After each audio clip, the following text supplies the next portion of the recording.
Continuing now on America Talks Live, and we want to talk to you. Give us a call at 1-877-NEWSMAX, 1-877-639-7629. Yesterday, Donald Trump took to Twitter expressing frustrations with House Speaker Paul Ryan for backpedaling on Trump. And the speaker says he endorses him, but he's not going to campaign with him, appear with him, speak on his behalf. And this was all in the wake of the release of that 11-year-old tape. Even the leak now, there is some suspicion that Dan Senor, an advisor to Paul Ryan, was pushing the story to the Washington Post and several other big establishment media type publications. About 10% of the Congress headed for the hills. By that, 10% of the Republicans serving in Congress. But should the tail really direct the elephant? What's Ryan's racket in all of this? Let's talk about it with our panel. Continuing now with political commentator and Newsmax insider Clarence McKee, who is the president of McKee Communications, and retired police detective Tom Whatley. We know him as the policeman and the pundit. And let me turn first to the pundit.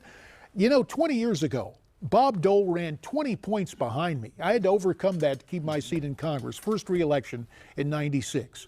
Quietly, some funds were moved.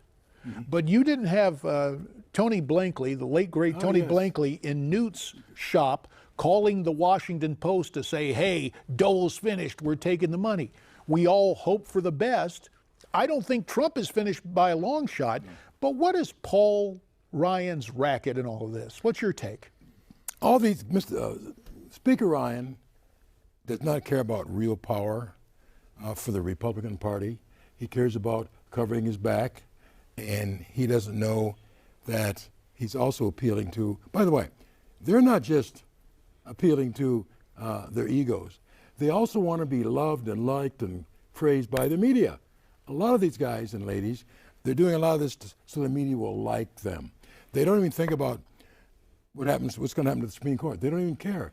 Supreme Court Justice Stephen Breyer said about 3 days ago on National Public Radio that he didn't think that the Second Amendment applied to individuals, just state militias. Well, it's a 4-4 balance right now on that issue. Hillary putting some more people on. I hope the NRA just goes bananas over this issue because that's what's at stake. I don't think Ryan understands that. I don't know what he thinks about partial birth abortions. That's all down the hill. They're not thinking about the issues. They're not thinking of power. Democrats care about power. Ryan and his crowd think about pontificating and looking good in front of the media and the guys they play golf with. I think Speaker Ryan is thinking about 2020. You know, because we now know anything you say can and will be used against you 11 years later. If he stands behind Trump, Trump loses, and then they're going to use that against him down in 2020. So he's taking the safe road. See, I don't think that's the safe road at all. I think history shows us. Look what happened to Dick Nixon after losing in '60. Right.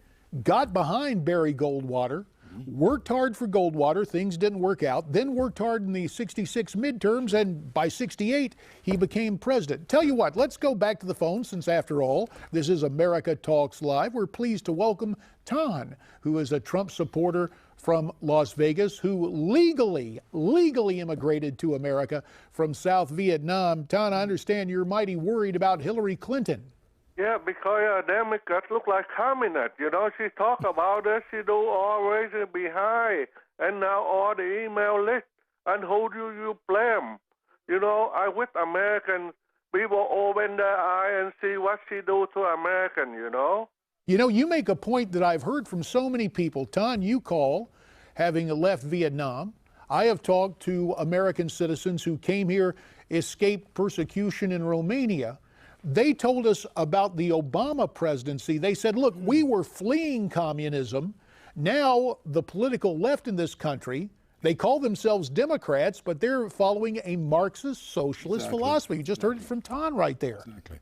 You've got more people, more illegal immigrants, people who've come from all over the world, from oppressed societies, including South America, who think more about our country and our values and the pledge to the flag than do the whole Clinton Democratic crowd. A lot of people are proud of this country. Just let her get into another corrupt Department of Justice. The salute to the flag will be gone. But don't have to do that. Maybe the Pledge of Allegiance as well as the national anthem. No one seems to realize what's going to happen here.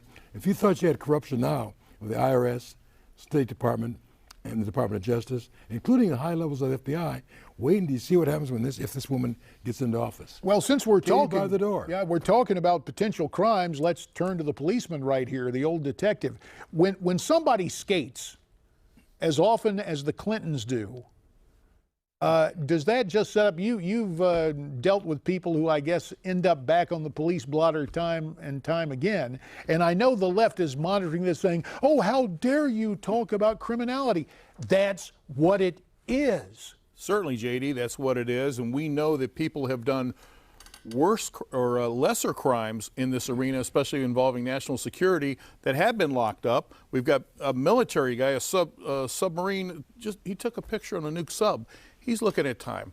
So, you know, when you violate national security and it goes all the way up to a top office like that, for some reason, and especially with her, there is a pass. They've been getting passes for a long time.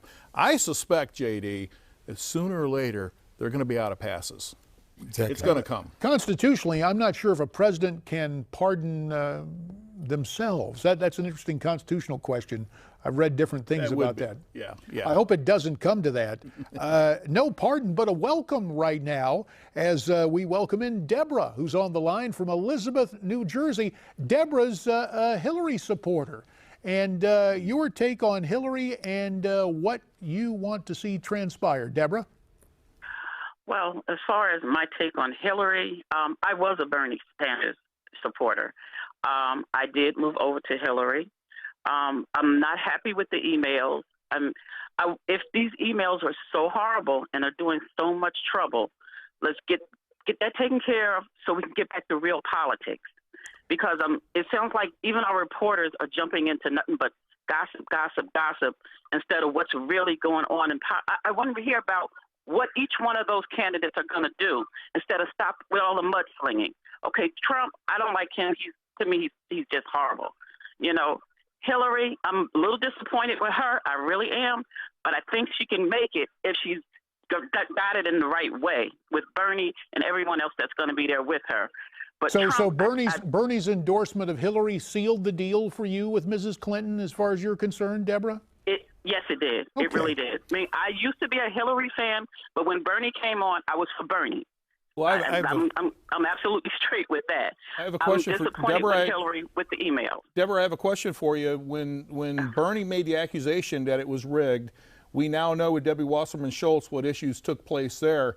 Can you still, in good conscience, knowing what you know that's coming out from the inside, still not have that support for Bernie and transfer that support? You know what I'm saying? Do you still? Right. I understand. Yeah, I know exactly what you're saying. But when I look at the two, I prefer Hillary. All right, very good. I can't get behind Trump and his horrible mouth, his horrible way he disagreed. Even if you look at the last debate at the end, when his daughter came up, she turned her face and wouldn't even allow him to kiss her, and she patted him on the shoulder. Yeah, said nothing about that. But all the other mudslinging and gossip you want to throw out there. Okay, and how important is it for you, Deborah, to have the first woman president in American history?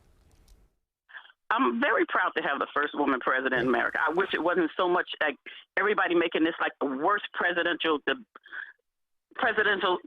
has ever been, you know, but I think they're trying to slam her down as hard as they can with things that have already been being done by other people in politics. This isn't nothing new.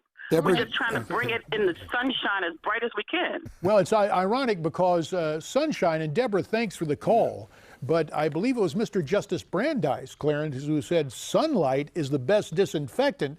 Now the sun is being shown to sparkle upon some of these unattractive things. In Deborah's mind, it's mudslinging, and she's very, very pleased to see the first woman president. I don't want to be so crass as to say the gender card, but we got about 30 seconds left here. Very quickly, your take on what Deborah had to say and where we're headed. I'd ask Deborah, does she believe in parental choice for poor people? She's living in New Jersey. Does she agree in partial birth abortions? Talk about issues, not personalities. That's the key. What about it, Tom? Final word to you, sir. Well, I just think that she looked at Bernie, and they were totally two different philosophies. So I think if she's picking on gender, that's the wrong reason to pick. But we appreciate Deborah's call, and we like having your calls. And gents, we appreciate you being here at the anchor desk today. Hope you'll make it a regular habit. Now, stay with us. Jeff Crower and Brittany Pounders will join us in the political panel. We will have more of your calls because, after all, this is America Talks Live. Coming right back.